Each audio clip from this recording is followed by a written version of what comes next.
Comment faire pour contrôler les crises d'angoisse? Comment faire pour ne plus subir les symptômes des crises de panique, d'anxiété, tout ce qui se concerne les tremblements, des saignements de la bouche, une oppression de la cage thoracique, les pensées qui commencent à se bousculer, une peur chronique, l'illusion d'un danger réel, même si en apparence rien ne se passe pour nous faire peur, pour nous faire sentir qu'on est réellement en danger, mais on a le cœur qui palpite, on a réellement l'impression qu'on va mourir. Et donc ces symptômes-là sont désagréables, ils peuvent être, alors non seulement ils sont désagréables, mais très handicapants. Il y a des personnes qui viennent me voir en accompagnement personnel ou dans des coachings de groupe, je vois que des personnes développent même d'autres phobies, telles que l'agoraphobie, telles que la peur d'avoir peur.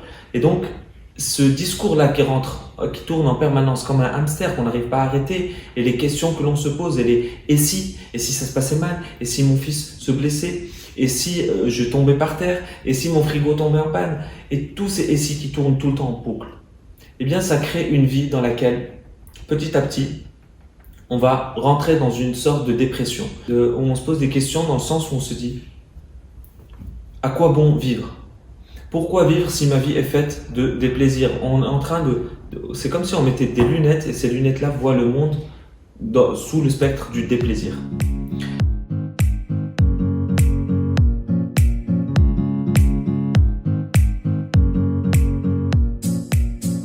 Donc finalement, comment faire pour contrôler ces crises d'angoisse? C'est le titre de la vidéo, mais c'est pas forcément. Je suis pas très d'accord avec le fait de vouloir contrôler nos crises d'angoisse ou contrôler nos crises de panique ou nos crises d'anxiété. Je sais pas. En fonction des situations, il y a des personnes qui les appellent différemment et en fonction du ressenti. Je suis plus dans une logique de valser avec les crises d'angoisse, danser avec les crises d'angoisse et la peur et l'anxiété.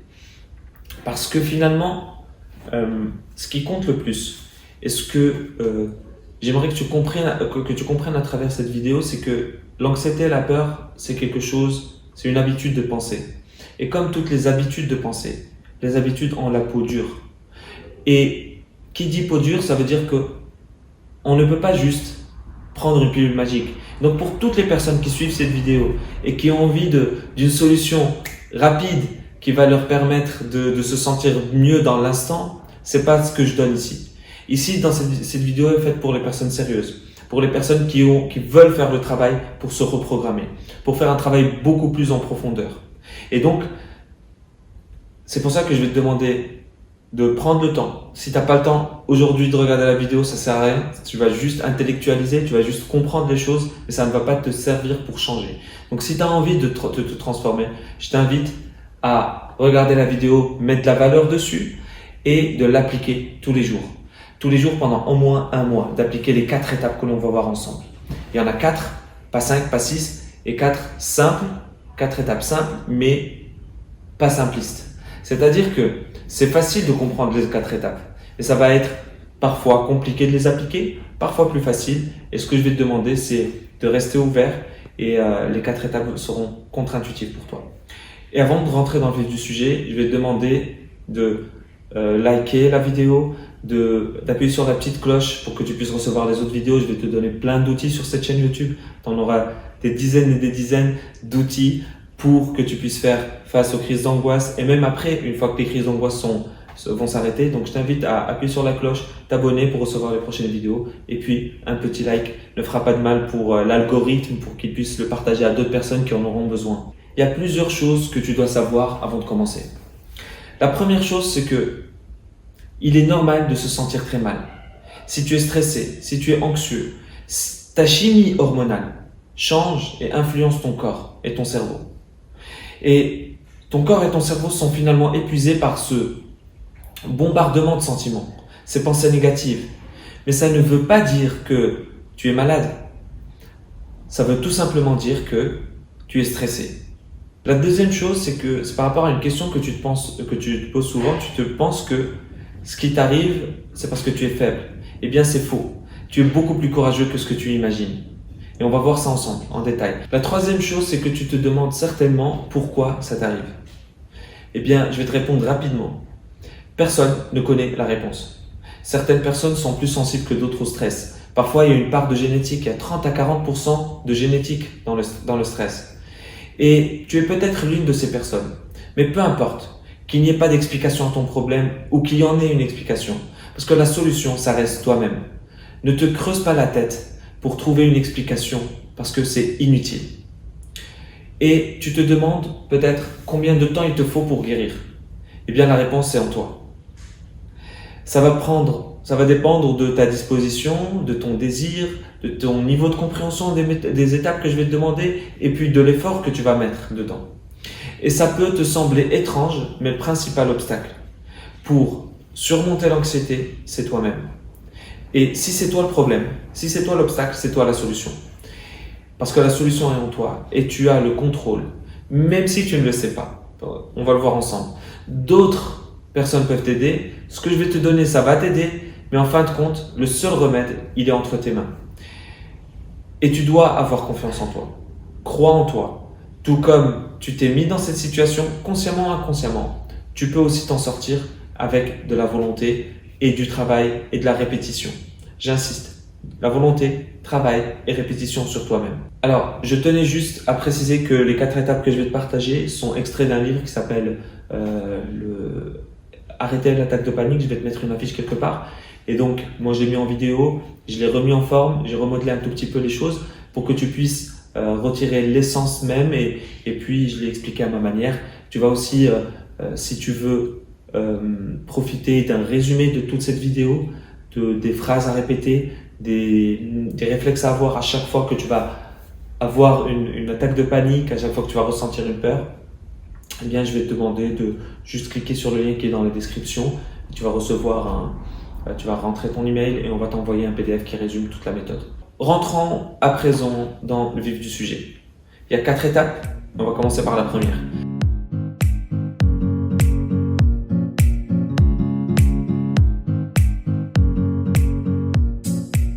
La première étape, c'est ce que j'appelle la stratégie du surf sur la vague. Surf sur la vague comme un surfeur qui ne résiste pas à une vague. Je te demande de ne plus résister à l'anxiété. Parce que l'anxiété, c'est une énergie nerveuse qui va monter, qui va descendre, tout comme les vagues de la mer. Ok ? Et supposons que tu sois sur la plage et que de temps en temps, il y a une vague qui se lève devant toi. De la même manière, l'anxiété se lève de temps en temps. Quand tu résistes à la vague, elle va te projeter. Et elle va te rouler dans l'eau. Et tu vas finir par avoir peur et tu vas te sentir bouleversé. Tu vas sentir que tu n'es pas dans le contrôle. Peut-être que tu vas avaler de l'eau et commencer à craindre les prochaines vagues. Et le fait de leur résister, c'est de les craindre. La crainte, c'est une sorte de résistance. Mais si au lieu de résister, donc de les craindre, tu te déplaces au rythme de la vague, tu sautes et tu montes avec elle. Quand elle monte, tu montes. Quand elle descend, tu descends. Eh bien, tu vas finir par perdre cette peur des vagues. Et l'anxiété est comme ça, comme des vagues.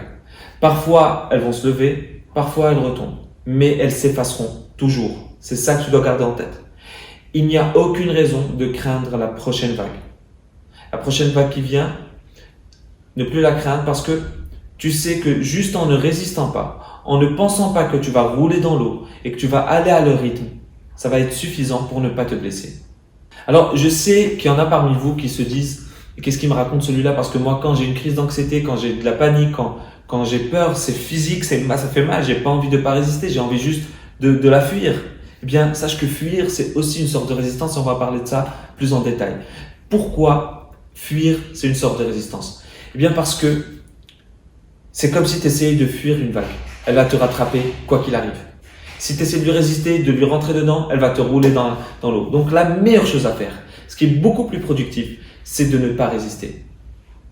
Alors, même si les émotions sont désagréables, même si ce que tu ressens dans le corps est désagréable, dans tous les cas, que tu résistes ou que tu ne résistes pas, c'est désagréable. Sauf que toute ta vie, ce que tu as fait, c'est résister.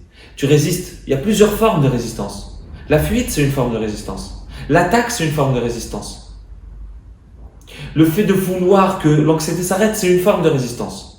Donc, toute ta vie, si tu souffres d'anxiété ou d'angoisse depuis des mois, depuis des années, c'est ce que tu as essayé de faire intuitivement, tu as essayé de fuir, prendre des médicaments, faire de l'EFT, de l'EMDR, de l'hypnose. Et toutes ces méthodes n'ont pas fonctionné. Ou ça fonctionne un tout petit peu, mais ça ne dure pas dans le temps. Parce que ça ne va pas à la source du problème. Ça ne règle pas le problème d'anxiété en profondeur. Et donc, toute ta vie, tu as résisté à l'anxiété. Et ce n'est pas ça qui t'a aidé. Donc, si ce n'est pas ça qui t'a aidé, toute autre solution a une meilleure probabilité pour que ça fonctionne que contrairement à celle-ci, qui est de résister. Et donc, c'est ce que je te propose, c'est de faire le contraire. Le contraire d'une mauvaise solution peut être une bonne solution. Et le contraire de cette solution, c'est de ne pas résister. Et laisse-moi finir mon propos.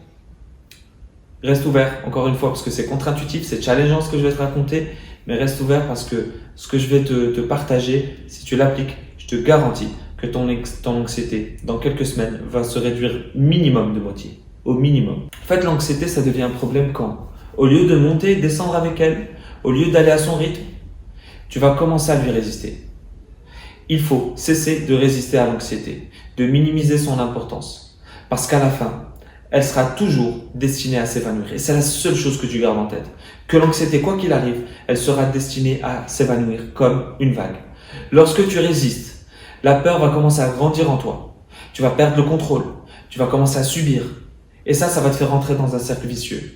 L'important dans cette méthode-là des 4 étapes, c'est que tu commences une fois pour toutes à ne plus résister et ne plus avoir peur de la prochaine fois que tu commenceras à sentir venir une crise d'anxiété ou une crise de panique. Tu peux l'appeler comme tu veux.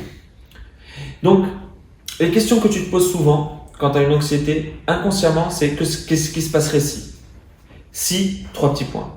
Et l'essence de cette première étape du surf sur la vague, c'est de recycler la façon immédiate de répondre à l'anxiété, donc de se reprogrammer. Quand tu la vois venir, tu te reprogrammes. Et c'est une étape très rapide, celle-là, la première à mettre en place. Et tu dois la suivre, tu dois la pratiquer dès l'instant où tu sens apparaître une crise d'anxiété. Dès que l'anxiété vient soudainement et grandit rapidement, et elle grandira plus vite si tu fais la pire des erreurs, que tu te retrouves dans des pensées du genre « et si ça se passait mal ?»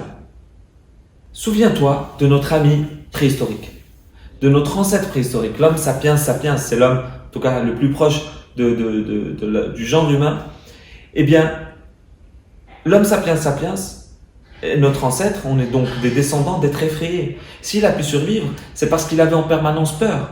C'est parce que la peur l'a protégé. Et le problème, c'est que notre civilisation, notre société s'est développée très rapidement, mais nos mécanismes de survie sont restés à peu près les mêmes. On a toujours ce cerveau reptilien en nous. Cette amygdale cérébrale qui va tirer l'alarme. À chaque fois que tu vas percevoir une peur, je dis bien percevoir une peur, parce que des fois, le danger n'est pas là, mais ton amygdale perçoit un danger, parce qu'il y a un dérèglement au niveau de ton amygdale. Et donc, à chaque fois que notre ancêtre, l'homme sapiens sapiens, percevait un danger, c'était un danger réel parce qu'il vivait en pleine nature, donc il y avait plein de prédateurs, eh bien il devait courir. Son cœur devait commencer à battre.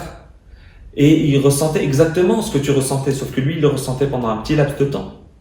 Et puis une fois quand le danger s'évanouit, il revient à l'état normal. Ce qu'on appelle un état cérébral normal de toute façon. Donc, lorsque l'homme sapiens sapiens, notre ancêtre, il ratait un signal positif. Par exemple, un signal positif, c'est quoi? C'est un fruit sucré. Il ne risquait pas de mourir. Par contre, s'il ratait la présence d'un signal négatif, telle la présence d'un prédateur, eh bien là, la mort était proche. Et donc c'est pour ça qu'il devait mobiliser tous ses organes pour fuir, attaquer. Et c'est exactement ce que tu fais quand tu vois un danger, en tout cas, quand ton amygdale cérébrale perçoit un danger, eh bien soit tu fuis, soit tu attaques. Et toi, le danger, c'est l'anxiété pour toi. Pourquoi il est important de comprendre qu'on est naturellement négatif, que notre cerveau est naturellement négatif? C'est parce que notre ancêtre, s'il ratait la présence d'un signal négatif, c'était la mort, alors que s'il ratait la présence d'un signal positif, eh bien, c'était juste rater l'occasion de manger un fruit sucré, par exemple. Donc c'est pour ça que si aujourd'hui je te fais 9 compliments et un seul reproche, probablement que dans 3 ans, tu te rappelleras plus du reproche que des 9 compliments. Notre cerveau est naturellement négatif et donc son rôle c'est de nous protéger, de nous aider à survivre, mais il est de notre rôle de chercher le bonheur, de chercher à se sentir bien. Et l'une des manières de chercher à se sentir bien, c'est exactement ce que je t'explique. Et pour travailler sur ça, eh bien, il faut des automatismes. Donc finalement, quand tu as peur, tu as probablement les mêmes types de pensées que notre ancêtre, l'homme sapiens. Et si mon cœur s'arrêtait de battre, c'est ce que tu penses, parce que c'est ce que tu vois comme danger. Et si une crise de panique arrive en conduisant dans ma voiture? Et si cette anxiété ne disparaissait jamais et que je devenais fou? Et si je m'évanouissais dans la rue? Et si je devenais agité et que je ne puisse plus respirer? Et donc, quand tu te poses ce type de questions, habituellement, les réponses à toutes ces questions sont les plus catastrophiques et les plus négatives possibles. Parce que dans notre cerveau, on a une partie du cerveau qui s'appelle le SAR, le système activé réticulé, le système réticulé activateur, pardon. Eh bien, dans notre cerveau, on a ce SAR, S-A-R, qui est comme un Google. Quand tu lui poses une question, eh bien, il va te donner des réponses. Et donc, quand tu lui poses des questions pourries, eh bien, il te donne des réponses pourries. Et ce type de questions que je viens de te dire un peu plus tôt, ce sont des questions pourries. Et donc, au lieu de se poser des questions pourries, eh bien, l'idée, c'est soit de se poser des questions un peu plus positives, complètement différentes de ce que tu te poses, ou bien de donner une réponse positive.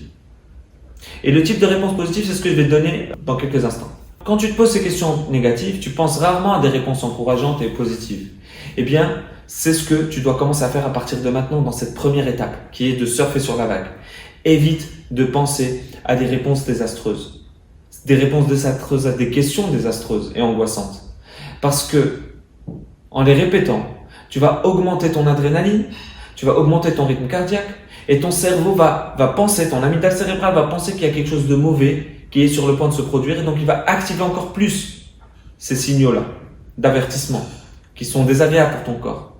Et donc, à ce moment-là, boum, l'anxiété va t'attaquer. Donc, ne fais plus. Dorénavant, tu vas répondre à ces questions par des réponses plus heureuses et plus encourageantes, où tu changes complètement de question. Donc, par exemple, à la question, qu'est-ce qui se passerait si mon cœur s'arrêtait soudainement? Eh bien, une réponse appropriée serait, et alors, mon cœur est fort. Il faut juste de l'exercice. Il ne se passera rien. Une autre question, c'est, et si j'ai une crise de panique en conduisant sur l'autoroute? Eh bien, la réponse c'est, et alors? Je vais continuer à conduire, comme je l'ai toujours fait. Et je rentrerai à la maison, comme je l'ai toujours fait. Et je serai en sécurité, comme toujours. Un autre type de question que tu te poses, c'est, et si ces horribles pensées continuaient à me venir à l'esprit? Eh bien, la réponse serait de dire, et alors, ce ne sont que des pensées. Et elles ne peuvent pas me faire de mal. Mon esprit va se calmer et les pensées vont s'en aller par elles-mêmes, comme une vague qui s'évanouit.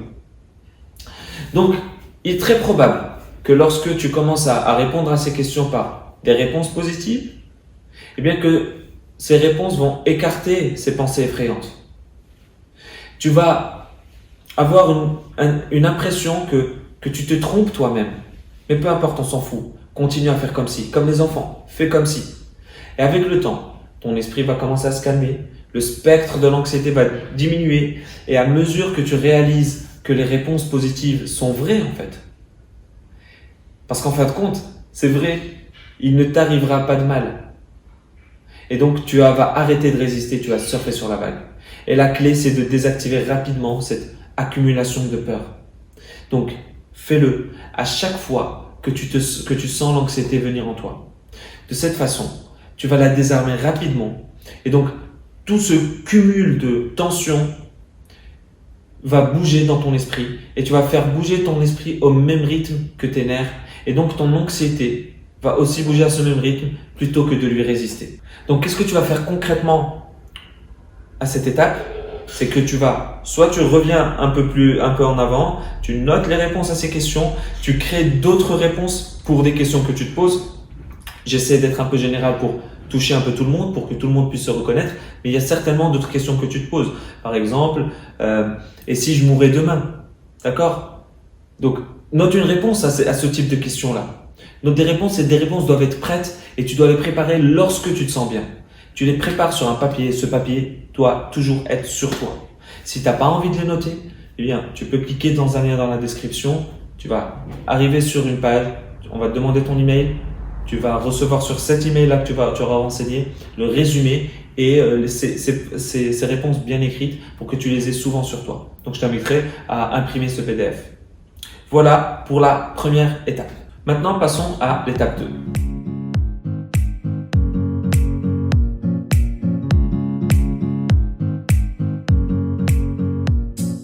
L'étape 2, que j'appelle la méthode de l'acceptation inconditionnelle.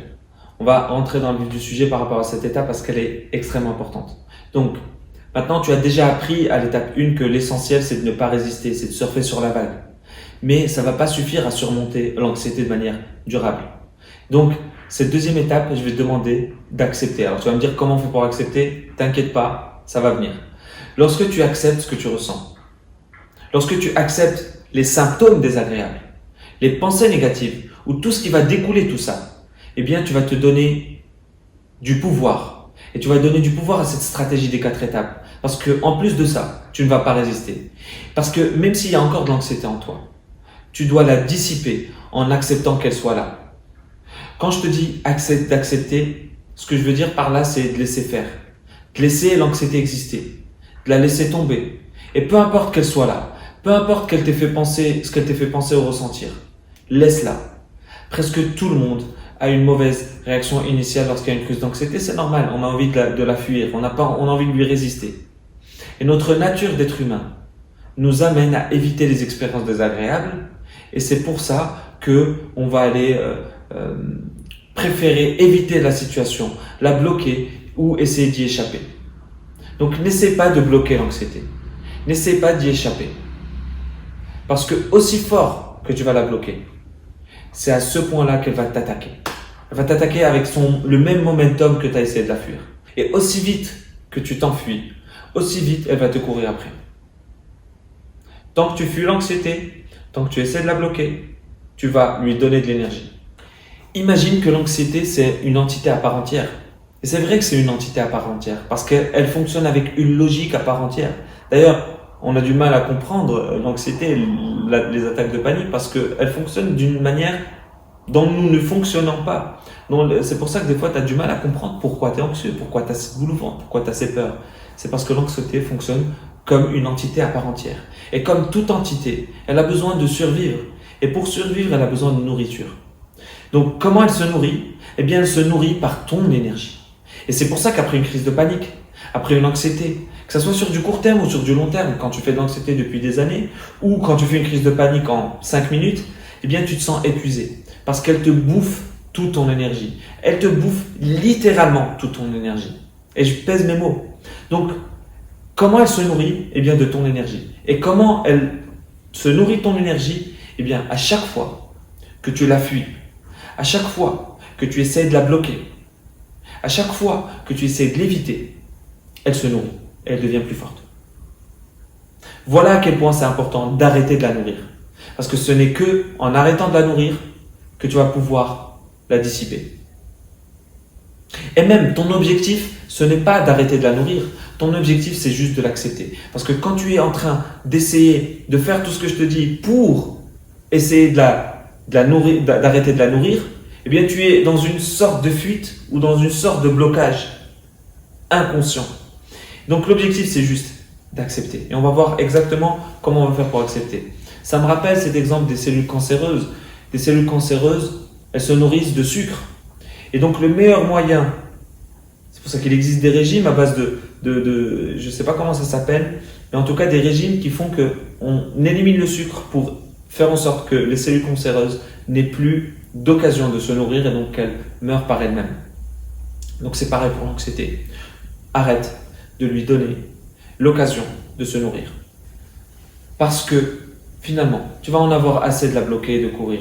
Et tu vas finir par succomber parce qu'elle se nourrit de toi. Et ça va se produire parce qu'il n'est pas possible d'y échapper, ni de la bloquer, ni de l'éviter. La seule chose, c'est de l'accepter. Avance avec elle à son propre rythme, jusqu'à ce qu'elle ne soit plus importante. Quand elle va cesser d'être importante, elle perdra toute sa force. Et la force vient de toi. Que tu décides de la fuir ou de l'attaquer, la force vient de toi. C'est toi qui lui donnes cette force. Donc plus de gaspillage d'énergie pour l'anxiété. Parce que ça peut fonctionner pendant un certain temps, mais tu seras quand même épuisé et tu vas tomber dans ces filets. Tu feras mieux de l'accepter parce que une bonne façon d'entraîner ton cerveau à l'acceptation, c'est de répéter des phrases comme ce que je vais te citer. Donc, prends des notes. Sinon, clique sur le bouton ci-dessous dans la description et télécharge ce que je vais te dire là tout de suite. Première phrase, c'est « J'accepte à mon anxiété qu'elle soit là. Je la laisse faire. » Je ferme les guillemets. Lorsque tu acceptes, la lutte interne entre toi et l'anxiété, ça va s'arrêter. Et ton système nerveux a une chance enfin de se détendre. Et peu importe les sentiments étranges que ça va te faire ressentir, peu importe les pensées macabres que ça va t'apporter, c'est juste une excitation nerveuse. Donc voilà comme telle, même si elle est désagréable. Accepte que ces sensations soient là. C'est le meilleur moyen pour qu'elles partent. C'est tout ce qu'elles sont. Ce ne sont que des sensations, qu'une excitation nerveuse. Ne leur résiste pas. Elles sont là, mais elles ne sont pas importantes. Elles vont passer. Ce à quoi tu vas résister va persister. Rappelle-toi de ça. Donc d'autre part, ce que nous acceptons, on peut le transformer. Lorsqu'on accepte pleinement notre anxiété, en la laissant être tout simplement, sans essayer d'y échapper ou sans lutter contre elle, eh bien on va commencer à la transformer. Tu dois apprendre à être à l'aise avec ton anxiété. Et le secret de la guérison, c'est d'arriver au point où tu arrives à permettre et à accepter vraiment ton anxiété. Vraiment. C'est le vraiment qui est important. À ce moment-là, elle va commencer naturellement à se décomposer. Et une chose très importante pour l'acceptation, c'est d'arrêter d'être pressé de sortir du trou. C'est contre-productif. C'est contre-productif d'être constamment à l'affût de ce que tu vas ressentir ou de te réveiller en te demandant comment je vais me sentir aujourd'hui, est-ce que je vais être anxieux, est-ce que, je ne sais pas, je vais avoir des palpitations, parce que ça n'a pas d'importance. Laisse faire. Ces questions, c'est de la résistance déguisée. Donc, au lieu de te demander si tu vas être anxieux, aujourd'hui, au réveil, demande-toi plutôt quel niveau d'anxiété je serai capable d'accepter. Je sais que c'est contre-intuitif. Pose-toi cette question au lieu de te poser la question de est-ce que ça va s'arrêter. Et donc, ça me mène à un autre point dans cette seconde étape, toujours, de te dire bienvenue à l'anxiété. Tu dois comprendre que lorsque je suis en train de te dire de ne pas résister et d'accepter ton anxiété, eh bien, il ne s'agit pas d'alimenter tes peurs, mais juste de les laisser tomber par leur propre poids. Il s'agit de construire une nouvelle relation avec ton anxiété et de te placer d'un autre point de vue. Ce point de vue, c'est le point de vue de l'observateur extérieur. Donc, observe comment tes pensées, comment les symptômes et les sensations apparaissent. Observe, j'ai dit observe, ne juge pas. N'essaie pas de les fuir. Ne les ignore pas, juste observe-les. Si tu le fais de la bonne manière, tu vas obtenir un effet de guérison sur ton système nerveux. C'est garanti. Donc, un observateur, c'est quoi? Observer, c'est juste voir les choses telles qu'elles sont. C'est à la limite éliminer éliminer la dimension émotionnelle. C'est-à-dire que il y a une différence entre regarder un mur et me dire que le mur, me décrire ce mur comme étant beau, et une différence comme me décrire ce mur comme étant fait de briques et peint en blanc. Dans le premier cas, lorsque je parle d'un mur qui est beau, je suis en train de donner mon opinion, je juge le mur, alors que lorsque je te dis qu'il est fait en briques et qu'il est blanc, je suis simplement en train d'observer. Donc un observateur de l'anxiété, c'est quelqu'un qui voit les sensations comme des sensations, qui voit les douleurs comme des sensations et qui voit aussi les peurs et l'angoisse comme une excitation nerveuse, de manière objective. Agréable ou désagréable, on s'en fout. On n'est plus dans ce cadre-là. Parce que dès que tu commences à poser une étiquette, agréable ou désagréable, tu crées de la souffrance. Même quand c'est agréable. Parce que quand c'est agréable, tu te dis, ouais, c'est cool. Et quand ça devient désagréable, tu te dis, ah, avant c'était plus agréable. Et donc, tu es en train de juger. Donc, voilà le cœur de cette deuxième étape. Le cœur de l'acceptation inconditionnelle. Parce que finalement, en reconnaissant ces symptômes, en te déplaçant avec ces symptômes, tu vas te rendre compte qu'ils sont inoffensifs. Tu les acceptes et ils vont perdre de leur importance. Ils vont finir par perdre de la force et par s'effondrer. D'accord? Imagine ton anxiété comme un vendeur de porte-à-porte. Il est toujours là, mais il est persistant. Et il insiste pour se présenter à toi et se présenter à ta porte tout le temps. Et il tape, boum, boum, boum, boum, tout le temps. Il te dérange, il te gêne. Des fois, tu n'as pas envie, tu prends ta douche chez lui, il toque. Et les jours vont passer et toi, tu continues à éviter ce vendeur à tout prix. Tu vas essayer de t'enfuir pour qu'il ne te rattrape pas à chaque fois que tu sors dans la rue, à chaque fois que tu quittes la maison, que tu rentres, il est là. Et ce vendeur insensé ne te laissera tranquille que lorsque tu vas l'amener chez toi et qu'il va te dire qu'il a ce qu'il a à te dire. Alors, tu vas le regarder simplement, sans lui donner aucune importance, sans donner une importance à ses paroles ou à ce qu'il a à t'offrir. Tu vas juste le surveiller. Tu vas le surveiller parce que tu sais que lorsqu'il aura fini de te dire ce qu'il voulait te dire, il partira. Surtout parce que tu décides de ne pas acheter ce qu'il est venu te vendre. Parce que tu ne crois pas en son produit. L'anxiété vient te vendre l'idée que tu es en danger. Mais tu n'es pas obligé de croire ce qu'elle te dit. Et donc, ce vendeur-là, cette anxiété va perdre l'envie de venir te déranger. Elle va partir. Peut-être qu'un jour, il va revenir. Mais tu ne seras plus aussi mal à l'aise à accepter sa présence. Et encore une fois, il partira enfin. Et tu dois même pousser le bouchon plus loin, inviter l'anxiété à venir s'asseoir à côté de toi. Et lui demander, qu'est-ce que tu as à me dire? Et comme elle n'aura rien d'important à te dire, elle partira. Et tu ne vas pas succomber à ces offres trompeuses. Tu peux aussi t'entraîner à dire les phrases suivantes. Encore une fois, tu prends des notes dans un petit papier qui reste tout le temps avec toi. Bienvenue, anxiété. Je ne vais plus me battre avec toi. Faisons une trêve. Assieds-toi à côté de moi. Dis-moi ce que tu as à me dire. Dis-moi ce que tu as à annoncer. J'accepte et je te permets, à toi et aux sentiments que tu provoques, d'être là. Une autre manière d'accepter l'anxiété, eh bien, c'est de l'inviter à prendre un café. Je t'avais dit que l'anxiété, c'était comme une entité à part entière qui a besoin de vivre, qui a besoin de survivre. Et donc, l'inviter à boire un café avec toi, lui dire, prends cette chaise, dis-moi ce que tu as à dire. Prenons un café. Tu as besoin de rester combien de temps? Tu ne sais pas. 10 minutes, 20 minutes, prends le temps qu'il te faut. Discutons. Et prends un café avec l'anxiété. Deviens à l'aise avec l'anxiété. Je te rappelle que jusqu'à aujourd'hui, tu as essayé de la fuir, de la combattre. Tu as essayé de trouver des solutions pour te sentir mieux, pour éviter les symptômes. Ça n'a pas fonctionné. Donc toutes les autres solutions ont une meilleure probabilité de fonctionner que celles que tu utilises d'habitude de manière intuitive. Parce que ton intuition est basée sur la peur. Elle est basée sur la fuite de la douleur. Et donc tout ce qui est basé sur la peur est basé sur la fuite de la douleur.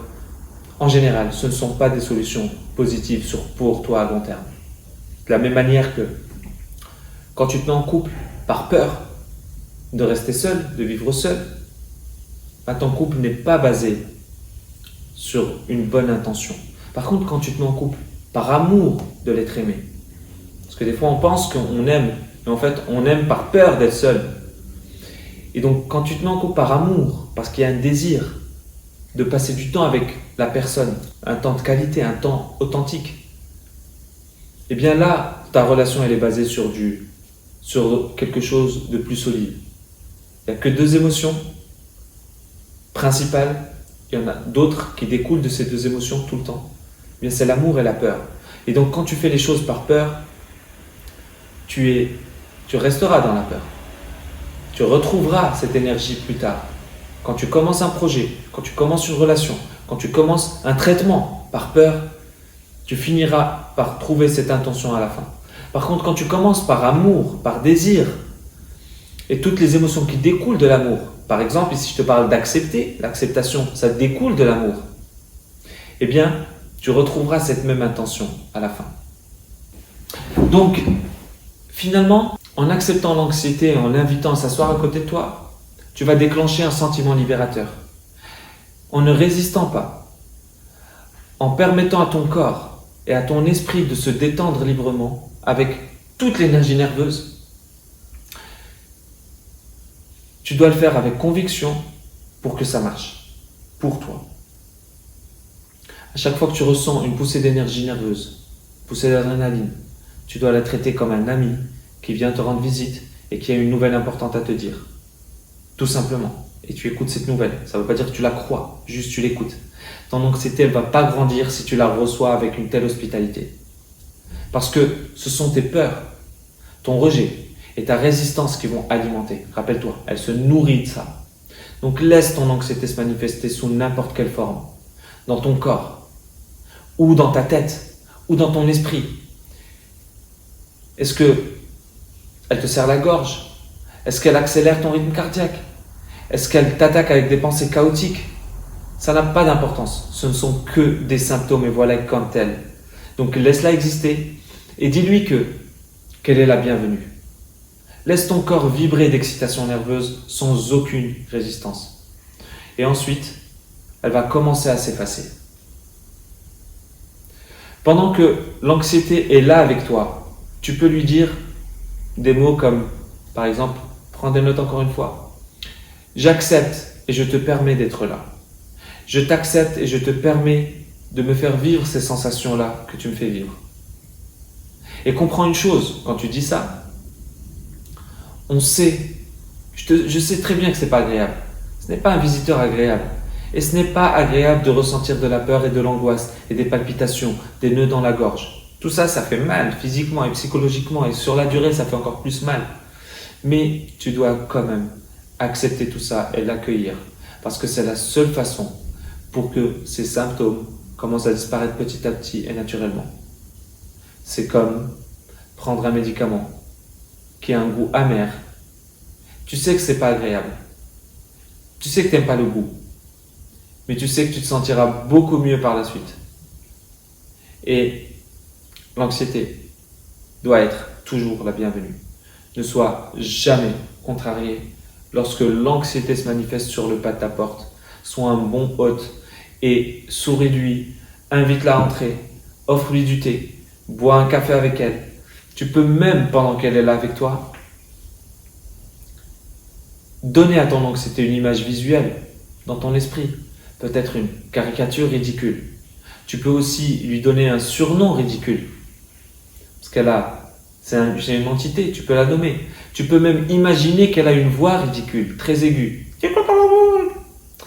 Et crée dans ton esprit une personnification très ridicule de l'anxiété. Ne la prends plus au sérieux. L'important dans cet exercice, c'est de lui donner une touche d'humour, une connotation absurde à ton anxiété. Et de cette façon-là, tu vas apprendre à ton cerveau que ton anxiété, ce n'est que ça, un visiteur ridicule et inoffensif. Dans ma chaîne, tu vas trouver d'autres vidéos comment faire ça concrètement. Parce que oui, elle est inoffensive. Tu ne peux pas te sentir menacé par un personnage aussi stupide lorsque tu l'imagines et que tu le crées comme ça dans ta tête. Et avec de la pratique, tu vas finir par accepter l'arrivée de l'anxiété. Comme une petite blague qui pourrait même te faire sourire. Même si c'est douloureux, ça peut te faire sourire. Joue à ce jeu parce que aussi bête que ça puisse te paraître, c'est un excellent entraînement pour que ton esprit puisse te permettre de te détendre face à l'anxiété. N'aie plus peur de le faire et de l'accueillir et de jouer avec elle. N'aie plus l'impression que ça va te faire perdre le contrôle parce que c'est pas vrai. Quand tu l'acceptes, c'est toi qui as le contrôle. Au contraire, de cette façon, tu vas commencer à mettre le contrôle entre tes mains. Plus tu fais ça, mieux tu traites ton anxiété. Plus tu la regardes de la façon la plus ridicule, plus elle perdra rapidement de son intensité. Et crois-moi, je l'ai testé avec des dizaines de personnes et ça fonctionne. De plus, si tu oses inviter l'anxiété quand tu la vois venir, ou quand tu ne la vois pas venir, quand elle est cachée, dans un bonjour, appelle-la. Hé, l'anxiété, je t'invite à entrer chez moi. Viens aujourd'hui me faire voir ce que tu es capable de faire. De garder toujours les portes ouvertes à cette anxiété. D'arrêter de t'inquiéter de sa venue ou de sa non-venue. Parce qu'elle peut venir quand elle veut. Rappelle-toi, tu es un hôte hospitalier. N'oublie pas que la peur de l'anxiété et la peur de ces sensations qui la maintiennent en vie et qui te dérangent vont disparaître. Si tu décides de jouer avec, tu vas commencer à perdre ta peur et te libérer et libérer ton cerveau de cette peur permanente.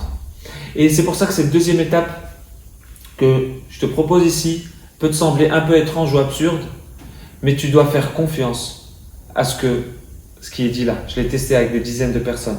Fais confiance et essaye au moins pendant quelques semaines. 4, 5, 6, 8, le temps que ça prendra. Lorsque ton anxiété va commencer à diminuer, tu vas réaliser que la bonne façon de faire les choses, la différence entre cette approche en fait et d'autres approches, c'est que là on va à la racine du problème. La racine du problème c'est quoi? C'est la peur, de la peur. Et la résistance à l'anxiété, c'est aussi la racine du problème. Et cette méthode va t'apprendre que l'anxiété ne représente que des pensées, des peurs et des sentiments inoffensifs. Et il ne s'agit pas encore une fois d'éviter l'anxiété, d'essayer de s'en distraire par d'autres pratiques ou exercices, mais d'en prendre tellement conscience que tu l'acceptes. Que tu l'acceptes et que tu cesses d'y résister jusqu'à ce que tu réalises qu'elle ne peut plus te blesser d'aucune façon.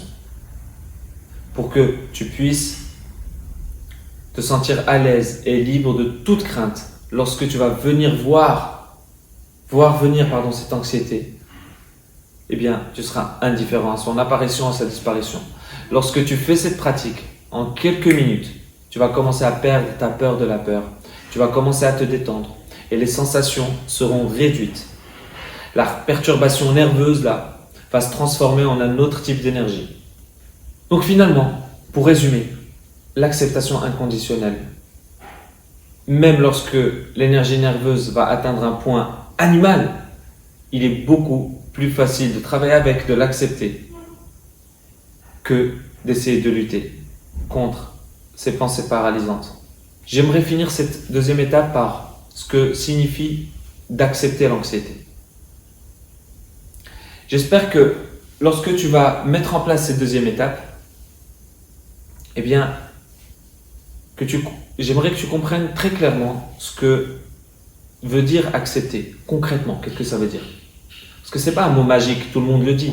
C'est pas seulement dire j'accepte. C'est le ressentir dans ton corps. Pour maîtriser cette deuxième étape, il faut que tu sois très clair à ce sujet. La clé de la méthode, ce n'est pas de te débarrasser de ton anxiété, mais de te débarrasser de la peur de l'anxiété. Donc on ne va pas éliminer directement les sentiments fous qui te viennent, les sentiments fous que l'anxiété va déclencher dans ton corps et ton esprit. On va mettre fin à la peur constante que ces sensations éveillent en nous. C'est ça le problème. C'est la seule façon de se libérer. On sait très bien combien il est ennuyeux de vivre avec des nerfs toujours à vif, en permanence.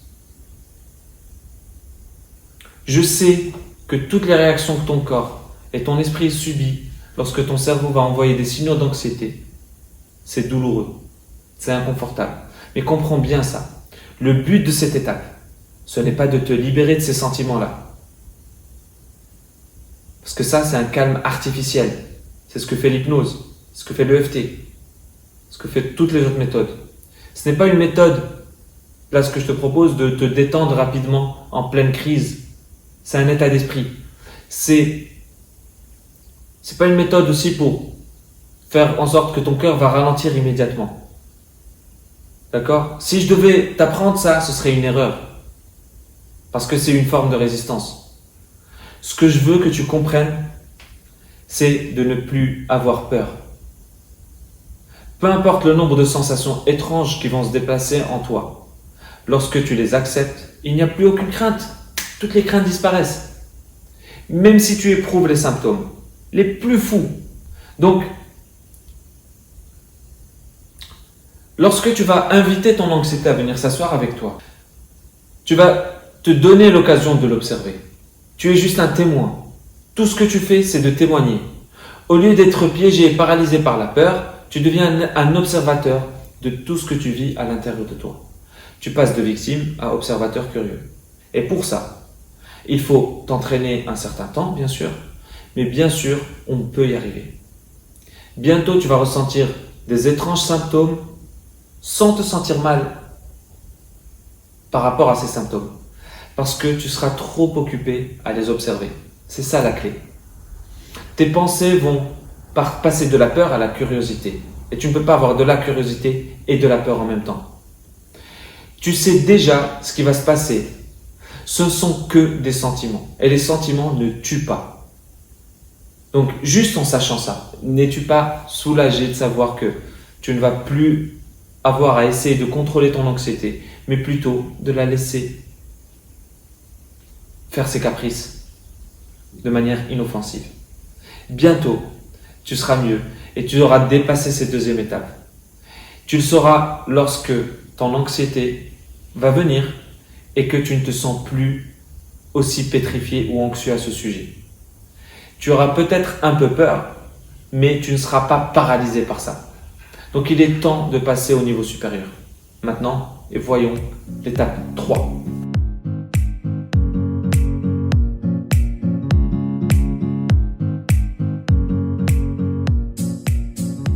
Donc l'étape 3, c'est ce que j'appelle l'étape de l'alchimiste.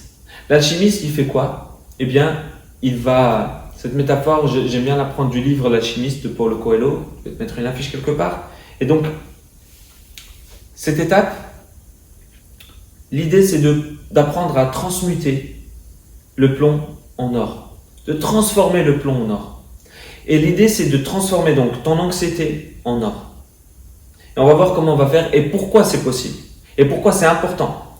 Mais par contre, tu ne passes à cette troisième étape que lorsque tu commences à te sentir plus à l'aise avec l'étape 1 et l'étape 2. Donc dans cette étape, je te demande, même si tu as suivi les étapes au-dessus, les deux, et que tu es au point d'accepter ton anxiété, il y a certainement certaines craintes qui vont rester, d'accord? Qui seront encore présentes dans ton esprit et dans ton corps. Elles ne sont plus peut-être aussi intenses, mais au fond de toi, tu peux encore percevoir l'anxiété comme une menace, comme quelque chose de vraiment nocif pour toi. Ok? Et c'est ça qu'on a envie de changer. Maintenant, dans cette troisième étape de l'alchimiste, bien tu dois détruire ces peurs pour toujours et en changeant la façon dont tu les perçois et dont tu perçois les signaux d'anxiété. Tu dois changer la puce dans ton esprit, d'accord? Pour commencer à traiter l'anxiété de façon positive. Pour comprendre ça, eh bien, je vais te parler d'une certaine expérience que certains psychologues ont mis en place. En fait, ils ont pris deux groupes, d'accord? Les participants des deux groupes étaient différents, mais ils ont été tous les deux informés qu'ils testaient les effets d'un médicament pour améliorer leur vue. Donc voilà, les deux groupes ont été informés de la même chose. Ce qu'ils ne savaient pas, c'est qu'on leur injectait en fait de l'adrénaline. D'accord? Boum, on leur injecte tous de l'adrénaline avec ce médicament. Et cette adrénaline va créer une augmentation du rythme cardiaque. Donc, ça va mettre beaucoup d'énergie dans le corps et dans l'esprit, c'est normal. Et les deux groupes ont été séparés dans deux salles différentes. Dans chaque pièce, ils ont mis un acteur. D'accord? Pour le groupe A, un acteur, pour le groupe B, un acteur, les deux ont de l'adrénaline. Donc dans le premier groupe, l'acteur a fait semblant d'être euphorique, joyeux, heureux, plein d'énergie, plein d'excitation. Et dans le second groupe, l'acteur a adopté une attitude de peur, de frustration, d'anxiété, d'angoisse, de peur. Donc, je suis sûr que tu as déjà deviné ce qui s'est passé. Dans le groupe où l'acteur a été euphorique, tous les participants sont devenus euphoriques aussi et excités. Alors que dans la salle où l'acteur était anxieux, tout le monde a été anxieux et effrayé.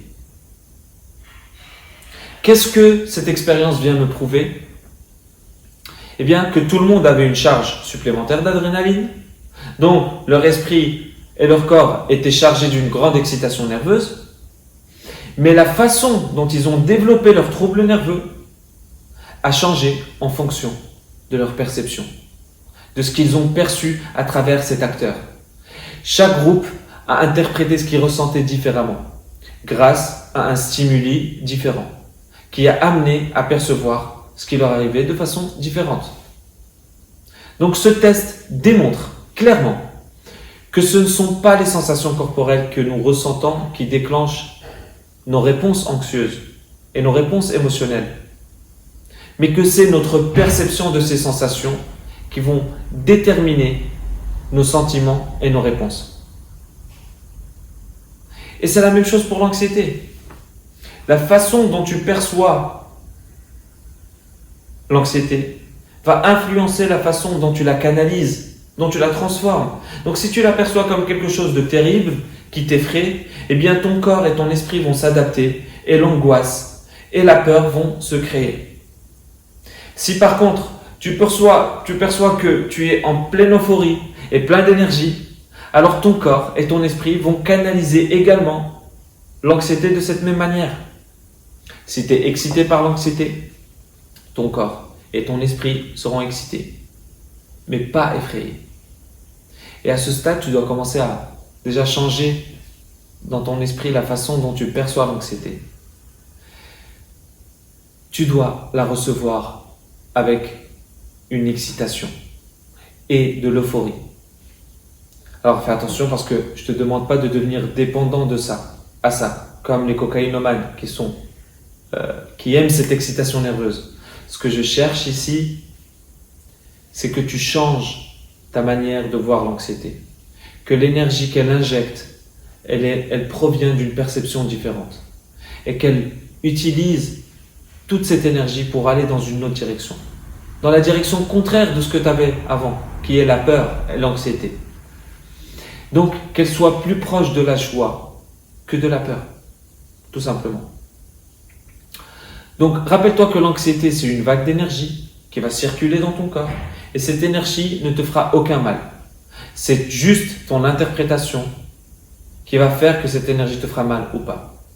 Donc, c'est ton interprétation qui fait que c'est un piège ou pas. Et après tout, la peur et l'euphorie, c'est les émotions d'une même face. La clé, c'est d'apprendre à passer d'une même pièce. La clé, c'est d'apprendre à passer de l'une à l'autre, du négatif au positif, de te déplacer avec. Lorsque tu vas apprendre à percevoir ton anxiété comme une manifestation d'un haut degré d'énergie et que tu vas pouvoir la gérer à volonté, eh bien le sentiment de menace va s'effondrer. Et donc, lorsque l'anxiété sera là, tout ton système nerveux, qui est rempli de cette énergie, va s'exciter de manière positive. Et laisse cette anxiété couler en toi naturellement. Mais change la puce d'interprétation que tu as dans ta tête. Passe de l'angoisse à la joie. Une bonne pratique, comment faire concrètement ? C'est de répéter dans ton esprit quelque chose du style « Je suis excité par ces sentiments ».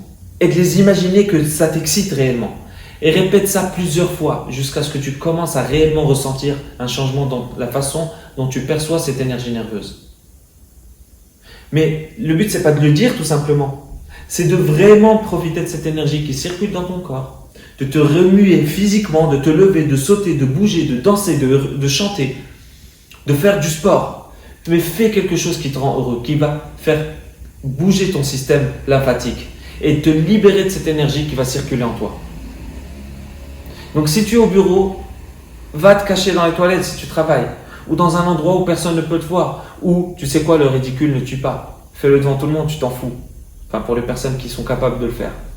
Et donc, il ne s'agit pas là de permettre à ton cerveau de mal interpréter les sentiments d'anxiété, ni de les percevoir comme une menace, mais c'est juste de les transformer.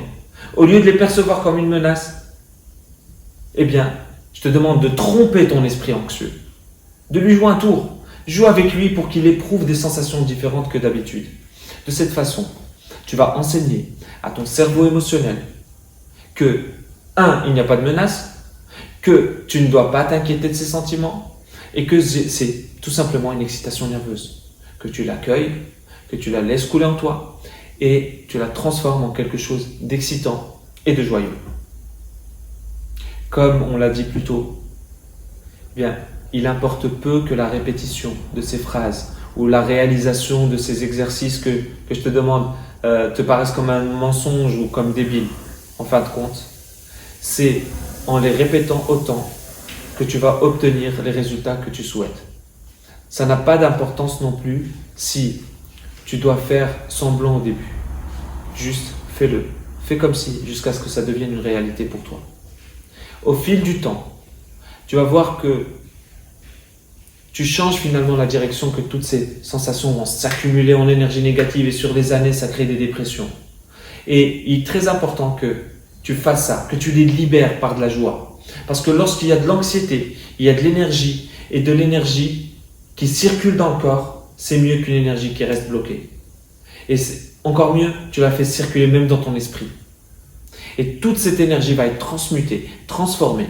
Parce que lorsque tu es piégé, lorsque ces énergies sont piégées en toi, si tu es paralysé par la peur, ça va te faire sentir encore plus mal. Donc, c'est une des raisons pour lesquelles tu te sens toujours fatigué. Donc, à partir de maintenant, sois excité par ton anxiété. Laisse tout sortir, mais avec euphorie et joie. Et là, on peut passer à l'étape 4.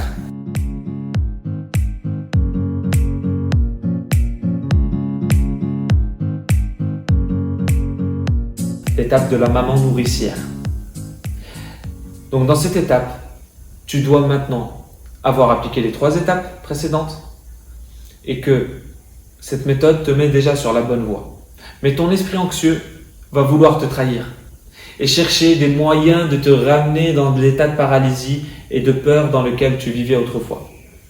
Et cette 4e étape de la maman nourricière, eh bien, c'est une étape qui est courte, mais qui est cruciale.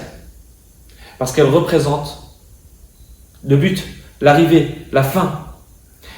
Tu as fait maintenant presque tout le chemin, mais il te manque un tout petit peu, et c'est cette phase finale qui est conçue pour garder ton esprit anxieux loin de toi, pour que ton système nerveux puisse finir de se détendre et de se stabiliser finalement. Donc cette étape, c'est elle qui t'apprend à ne pas rechuter. La clé maintenant, c'est d'engager ton esprit dans quelque chose de productif pour toi, pour ta vie, dans quelque chose d'utile qui va attirer ton attention et qui maintiendra ta vie malgré les menaces anxieuses. Alors, il ne s'agit pas d'être distrait, parce que sinon ça serait de la fuite ou de l'évitement. Il s'agit ici d'être clair que dans cette étape, il s'agit de faire quelque chose de très différent d'une distraction. Le but, c'est de s'occuper de toi, de ta vie et de toi-même. D'accord ? Il ne faut pas que l'anxiété t'empêche de t'occuper de ta vie.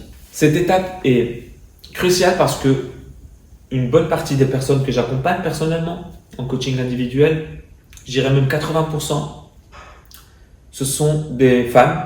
Et parmi ces femmes, il y a un grand pourcentage qui ne travaillent pas. Donc qui est en arrêt de travail, au chômage, parce que justement, à cause de la panique, des peurs, elles ne peuvent plus supporter de travailler, il y a des agoraphobies qui se créent. Et donc elles restent à la maison. Et donc elles n'ont plus rien à faire. Et même lorsqu'on faisait le travail, lorsqu'elles se sentaient mieux, elles rechutaient inévitablement. Pourquoi ? L'oisiveté. L'explication, c'est l'oisiveté. C'est pour ça que, en commençant à appliquer ces 4 étapes, en commençant à appliquer la première, la deuxième, dès que tu commences à te sentir un tout petit peu mieux, si le fait de te sentir un tout petit peu mieux, ça dure plus de 4 jours, 5 jours, une semaine, eh bien, la première chose à faire, c'est de commencer à t'occuper et faire quelque chose de productif. Soit trouver un travail, soit te créer ton propre travail, soit te lancer dans un projet qui te tenait à cœur. Pourquoi ?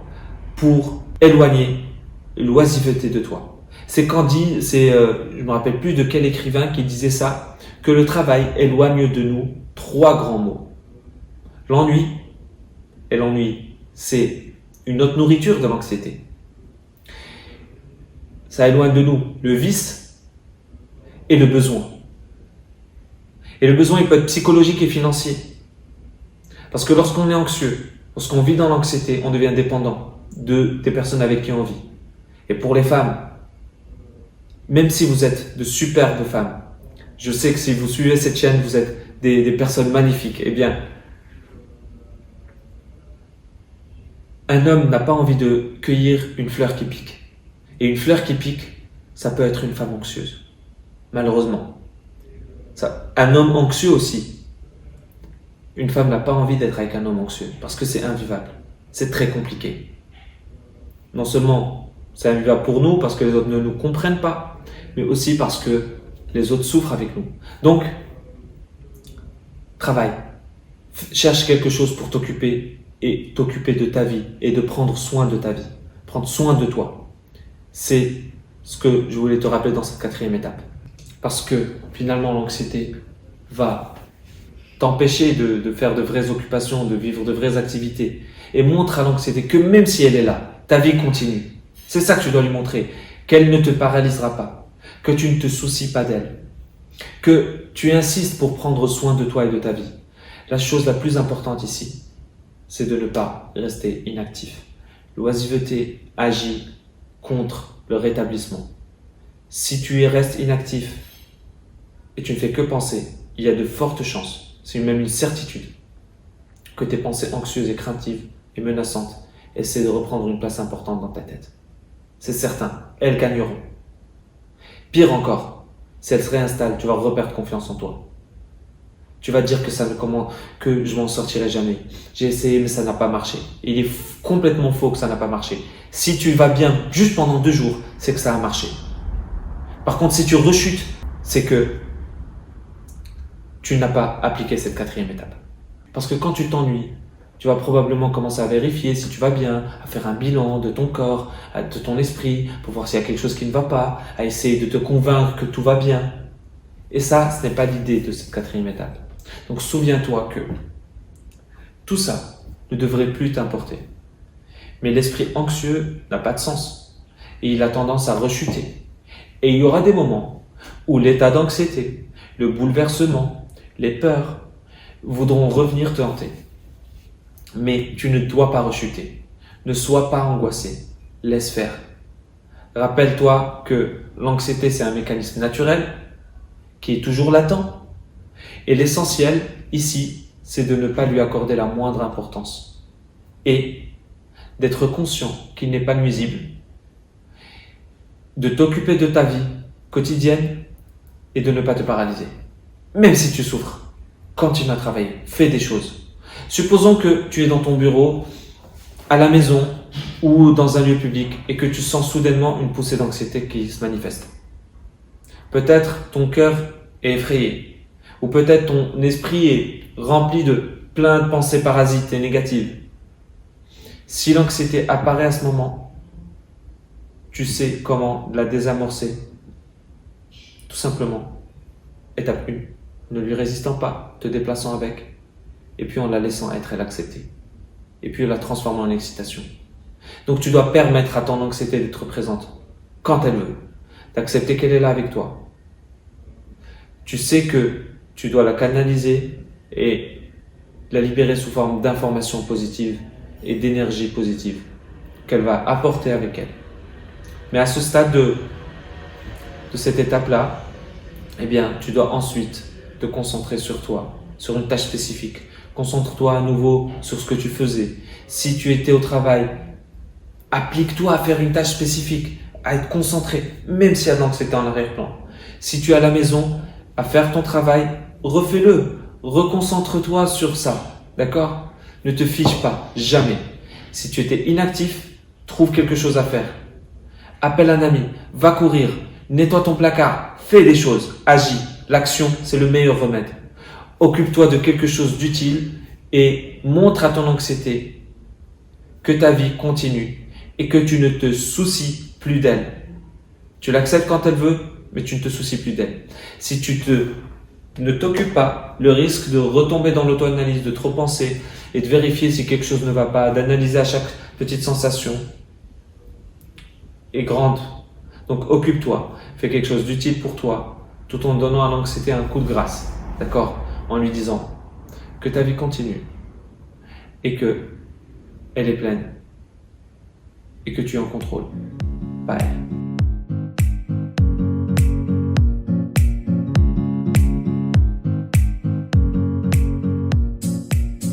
Alors pour conclure, si finalement tu as osé suivre ce chemin, tes 4 étapes, tu as déjà mis en place tes 4 étapes, je suis sûr que tu vas commencer à te sentir beaucoup mieux. C'est certain. Tu as probablement maîtrisé ton anxiété. Et au lieu qu'elle te domine, il est certain que la peur a diminué si elle n'a pas complètement disparu. Si tu as bien appliqué les choses, elle a complètement disparu.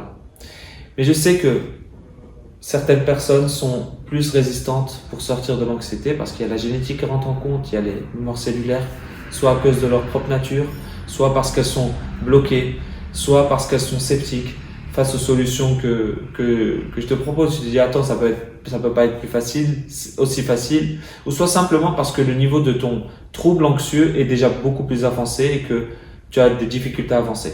Donc peu importe, ne faiblis pas, continue à répéter les étapes encore et encore. garde à l'esprit que ça ne s'arrête pas là. D'accord? Et puis, si tu as besoin d'aller plus loin, n'hésite pas à me contacter. Tu vas sur mon site et tu vas trouver comment nous contacter. Et puis, on peut voir comment je peux t'accompagner personnellement et te faire profiter de mon expérience dans ce monde de l'anxiété et des crises d'angoisse. Et puis aussi te faire profiter de l'expérience de toutes les personnes que j'accompagne tous les mois. Et je vais te laisser sur des recommandations, sur 4 étapes. D'accord? Les recommandations sur les 4 étapes. L'idée, c'est d'arrêter d'analyser chaque étape. Suis les étapes quoi qu'il arrive. Ne te pose plus de questions comme est-ce que je le fais bien, est-ce que je dois le faire plus autrement, est-ce que ça marche, est-ce que ça va marcher, est-ce que si je continue ça va marcher. Applique les étapes à chaque fois que tu te sens anxieux. Et même quand tu ne te sens pas anxieux, ne t'arrête pas. Habitue ton corps et ton esprit et ton anxiété à une nouvelle attitude, celle de l'action. Si tu n'arrives pas à te détendre avec les 4 étapes et que tu sens l'anxiété revenir après quelques minutes, suis les étapes à nouveau. J'insiste. Fais les étapes à chaque fois. Cette répétition va rendre le processus rapide dans ta tête, plus facile et plus naturel, et à un moment donné, il va devenir automatique. Tu n'auras même plus à y penser. Donc, garde toujours cette méthode à portée de main. Écris les choses que je t'ai demandé d'écrire. Télécharge le résumé. C'est comme un outil et tu n'es peut-être pas aussi habile au début, mais après, cet outil-là va devenir facile. Avec la pratique, tu deviendras un expert. Ok?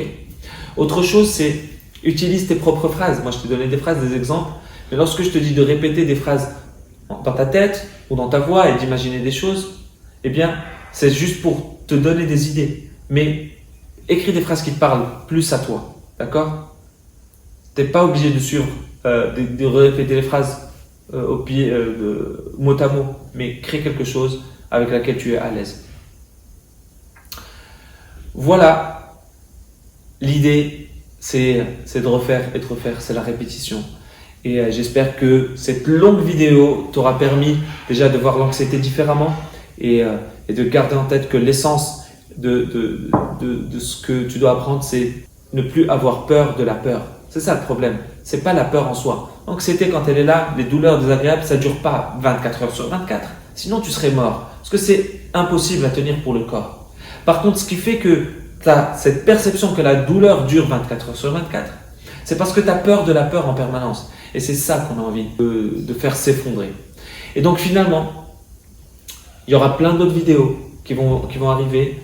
Et c'est des vidéos qui vont soit te donner des clés par rapport à d'autres étapes, par rapport à ces étapes-là, par exemple comment caricaturer l'anxiété, comment transformer les pensées obsédantes dans ta tête. Mais le cœur de la méthode se cache dans cette vidéo. Donc je t'invite vraiment à la regarder 1 fois, 2 fois, 3 fois, le temps qu'il faut pour que tu intègres les informations et que ça devienne naturel pour toi.